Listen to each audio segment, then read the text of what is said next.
peut définir l'hygiène en entreprise comme étant l'ensemble des règles et conditions de salubrité du milieu de travail nécessaires pour préserver la santé des travailleurs.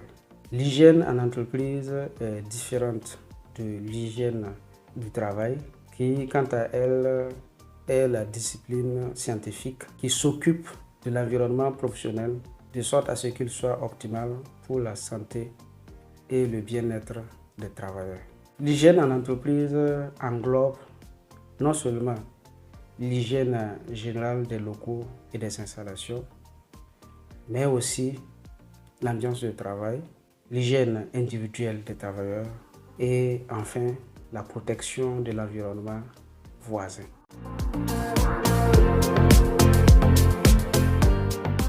L'hygiène en entreprise va permettre d'une part de prévenir les risques professionnels qui pourraient nuire à la santé des travailleurs et d'autre part de préserver la santé des populations riveraines du site de l'entreprise. Et tout ceci va contribuer à ce que les travailleurs puissent exploiter au maximum possible leurs facultés pour une meilleure production.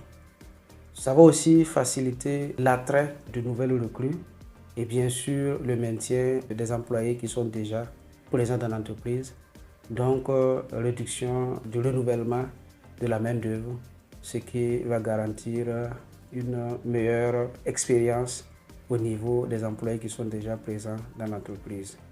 Il faut dire aussi que l'hygiène en entreprise, en permettant justement de réduire les cas de maladies professionnelles, va permettre d'éviter les arrêts de travail qui peuvent être dus aux absences répétées des employés malades.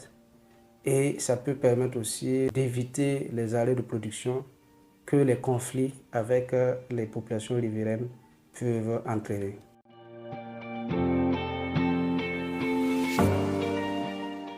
Particulièrement deux types de visites médicales, à savoir la visite médicale périodique et la visite médicale de fin de contrat, permettent de faire la surveillance de la santé des travailleurs en rapport avec les dangers auxquels ils sont ou bien ils ont été habituellement exposés à leur poste de travail.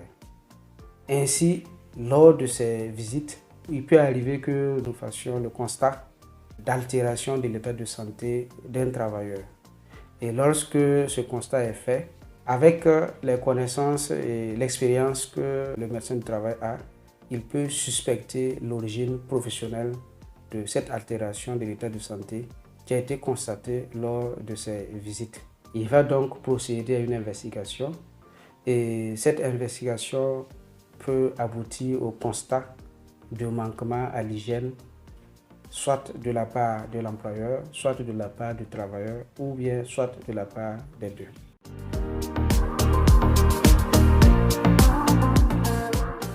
Il nous arrive fréquemment de voir des comportements de manquement aux règles d'hygiène en entreprise, non seulement de la part des employeurs, mais aussi de la part des travailleurs.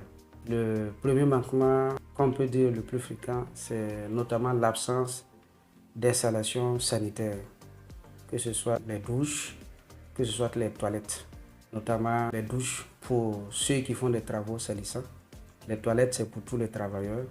Il arrive souvent aussi que ces installations sanitaires soient présentes, mais en mauvais état de salubrité, donc très insalubre.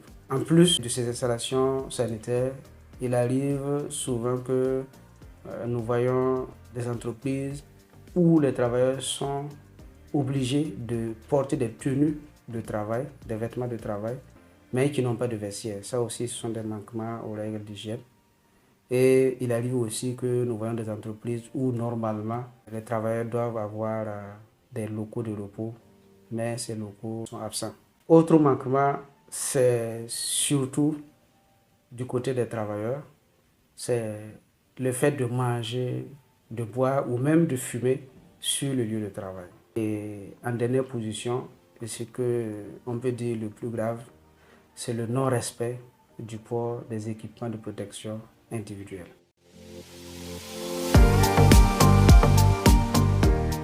Au Burkina Faso, le Code du travail de 2008 ainsi que l'un de ses décrets d'application, le décret 928 de 2011, fixant les mesures générales d'hygiène et de sécurité sur les lieux de travail, ont défini un certain nombre d'obligations légales et réglementaires en matière d'hygiène en entreprise.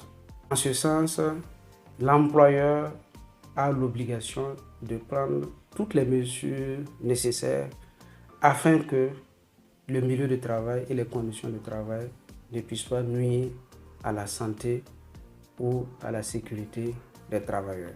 Le travailleur doit aussi, dans ce sens, privilégier les mesures de protection collective et lorsque ces mesures sont défaillantes, l'employeur est obligé d'associer à ces mesures de protection collective les mesures de protection individuelle. Et dans ce cas justement où les mesures de protection individuelle sont nécessaires, l'employeur doit faire en sorte que le travailleur n'accède pas à son poste de travail sans tous ces équipements de protection individuelle nécessaires.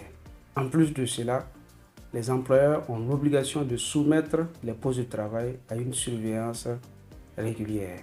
Enfin, les travailleurs ont aussi l'obligation de faire tout ce qui est en leur mesure pour faciliter le respect des obligations légales par l'employeur. En la matière, les travailleurs sont obligés de respecter les consignes d'hygiène et de sécurité sur les lieux de travail.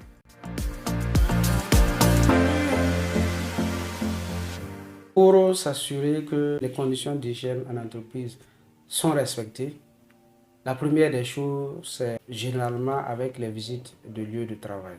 Ces visites de lieux de travail sont des prestations qu'au niveau de l'Office de santé des travailleurs, nous offrons à nos partenaires et ce de façon périodique pour les entreprises affiliées et à la demande pour les entreprises qui ne sont pas affiliées. Il faut aussi dire que les visites médicales périodiques et même celles de fin de contrat ou bien ce qu'on peut dire aussi celles de fin d'exposition nous permettent également de pouvoir, en surveillant la santé des travailleurs, pouvoir permettre de suspecter des manquements aux règles d'hygiène qui vont nous conduire bien sûr à des investigations nous amenant à aller voir au niveau du poste de travail occupé par la victime ce qui se passe et ce qui peut aussi conduire à constater des manquements aux règles d'hygiène.